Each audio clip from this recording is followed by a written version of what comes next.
Voltamos com o programa Contraponto. Frabete, eu deixei a pergunta no bloco passado, né? Como comparar a propaganda lá fora, não quero especificar os países, ou talvez você até possa especificar, porque você é um estudioso no assunto, com a publicidade feita aqui no Brasil? Ari, os problemas que nós enfrentamos aqui no Brasil ocorrem em todo lugar do mundo, da mesma forma.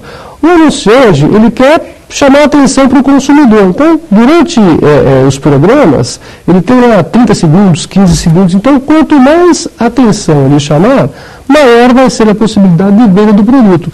E aí, cada país tem a sua legislação específica, né? Não influencia muito aqui no Brasil. Outros países mantêm o mesmo controle, ou através da lei, ou através de conselhos que venham a regulamentar essas campanhas que são aí eventualmente abusivas ou enganosas também. E as agências, elas quebram muito essas normas éticas? Existem muitos processos em relação a isso? Olha, no ano passado, eu tenho um número aqui, que foi divulgado pelo próprio CONAR, no ano passado não, 2009, ano passado. De 343 processos instaurados, 268 resultaram em sustação do anúncio. Então a gente pode entender que as campanhas que chegaram ao conhecimento do CONAR, que realmente tinham fundamento e estavam em desacordo com as regras do CONAR. Tá? Então eu acho o número elevado. O mercado não deveria ter um número tão grande de anúncios suspensos. Eu acredito isso há dois fatores: ou a má formação do profissional, ou a empresa quer ter lucro a qualquer custo. E aí é isso que acontece. Agora, em relação a esses dados que você apresenta, eu imagino que são mais processos instaurados pelo CONAR. Exatamente. Esse dado que eu te dei foi do CONAR. Na Justiça não tem informação. Não sei te precisar qual. Mas daí eu tento pensar uma questão aqui para você, não sei se você poderia responder.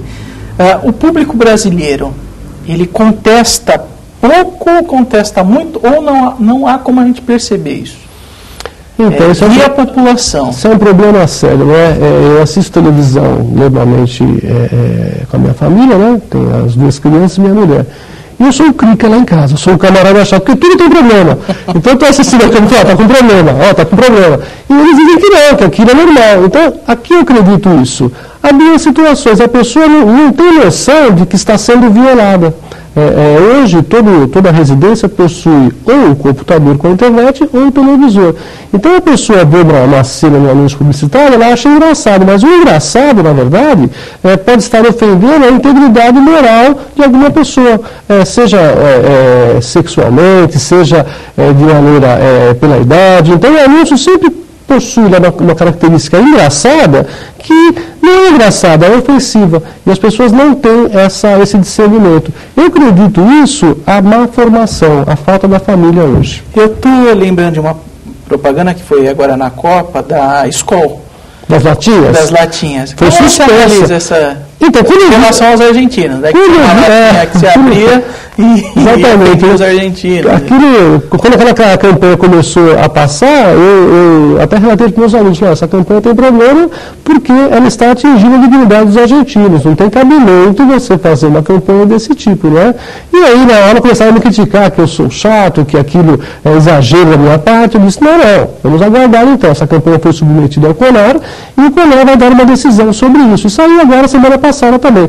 Foi suspensa por conta da agressão, no caso aí aos argentinos, né? A discriminação que ocorreu em relação aos argentinos. Engraçada, mas de mau gosto também. Eu queria que você falasse um pouco também sobre, já que a gente falou de cerveja, falasse um pouco sobre o respeito ao horário. Quer dizer, isso é uma determinação. Eu tinha escutado isso há muito tempo, não sei se daí você pode confirmar para nós, que as propagandas de cerveja, elas só podem passar a partir das 21 horas. 21h30 até 6 da manhã. Isso é uma determinação, uma legislação, alguma coisa? Não. Constituição Federal, novamente, artigo 220, ela permite a propaganda de cerveja. A propaganda de cerveja é permitida, não existe nenhum empecilho diferentemente do cigarro. O cigarro é proibido a propaganda de cigarro, a cerveja é permitida. Tá? Só que acontece o seguinte, o CONAR, ele classifica os horários da propaganda de cerveja. Tá?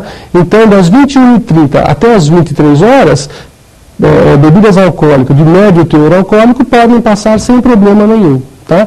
A partir das 23 horas até as 6 da manhã, alto teor alcoólico, sem problema nenhum. Dentro desse horário aí não existe nenhum empecilho propaganda de cerveja, que causa tão malefício quanto outros produtos, né? E principalmente ao jovem. Hoje eu tenho a impressão que o jovem assiste a campanha e vê aquelas mulheres esculturais, né, da campanha, e principalmente a mulher, acha que tomando cerveja vai ficar com um corpo igual aquele.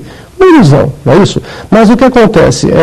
Criou-se um estereótipo e as pessoas acreditam naquilo. Infelizmente, é um problema sério esse, que a tendência, a meu juízo, já existem vários projetos de lei, que a campanha de cerveja siga o mesmo caminho do cigarro. Vai ser proibido na televisão também. Mas, Frabete, por exemplo, quando a gente tem determinados programas em que o apresentador faz o anúncio da cerveja. O patrocínio, você está falando?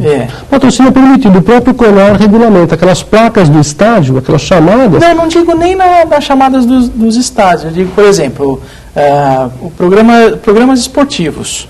Então, se a campanha vier identificada com um patrocínio, por exemplo, beba X marca de bebida alcoólica, e só mostrou lá uma chamadinha, é um patrocínio. Nosso patrocinador, empresa X, produz a bebida tal, sem problema nenhum. O que não pode haver é o comercial explícito, né, como acontece no intervalo algo produzido especificamente. O patrocínio é permitido pelo CONAR. Mas fica também nesse limbo aí. Não existe uma lei proibindo esse tipo de divulgação. Agora eu estou pensando, por exemplo, no Carnaval.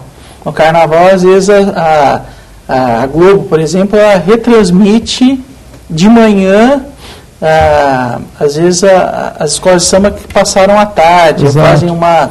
Então, aí aparece uma... você está falando, né? Beber com moderação. Agora, o que é beber com moderação? Eu tenho um amigo que bebe com moderação, estou vendo um tiquinho do Maricai. Com moderação dele é um dedo.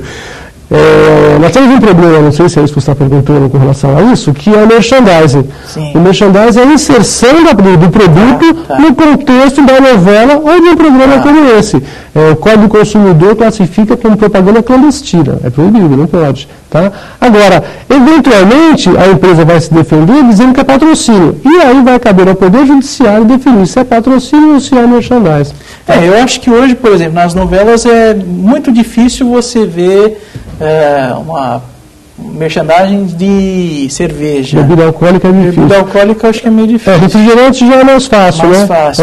E um detalhe importante, não sei se você se atentou para isso já, uma informação que eu vou trazer aqui agora, a propaganda comercial tem um limite. Para cada hora de programação são só 15 minutos de propaganda. Tá? A cada 24 horas, só 6 horas de propaganda comercial. De qualquer tipo. Não pode haver, não se pode ultrapassar esse tempo aí. Porque existe uma lei, que é o Código Brasileiro de Telecomunicações, que é 4.117 de 62, que disciplina isso. Se ultrapassar esse limite, o Ministério Público deveria ingressar com uma ação contra a empresa por conta de extrapolar o tempo permitido da propaganda comercial. Essa que é a verdade. Mas que às vezes acaba passando batido pelos interesses econômicos que existem aí de todas as partes. Frabete, eu quero agradecer a sua participação aqui no programa. Eu acho que deu para a gente comentar algumas questões que são pertinentes justamente à publicidade. Eu acho que é importante o telespectador ficar atento, quer dizer, não ser um ser passivo ao que é passado pela publicidade. Isso. Só acrescentando que ficou solto aqui, eu até me esqueci de falar no momento próprio, essa passividade que você falou, o Código do Consumidor estabelece uma regrinha específica. Anunciou qualquer característica sobre o produto, ele está obrigado a cumprir com aquilo, independentemente da decisão do CONAR. Existe uma regra no artigo do Código do Consumidor que estabelece isso. Então, se o CONAR, eventualmente, não amparar o consumidor na sua pretensão, o Código do Consumidor com certeza terá uma disposição para isso. Só lembrando que teve uma grande casa de varejo que que na propaganda dizia, né? O rapaz dizia, quer pagar quanto?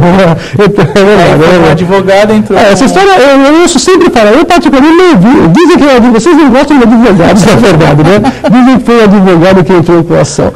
Mas daí chegou na loja, comprou um monte quero pagar R$1, quero pagar R$2. Então, quem está errado ali foi quem fez o anúncio. Sim, claro. Se nós estamos em casa sentadinhos, sai lá uma campanha publicitária dizendo assim, quer pagar quanto?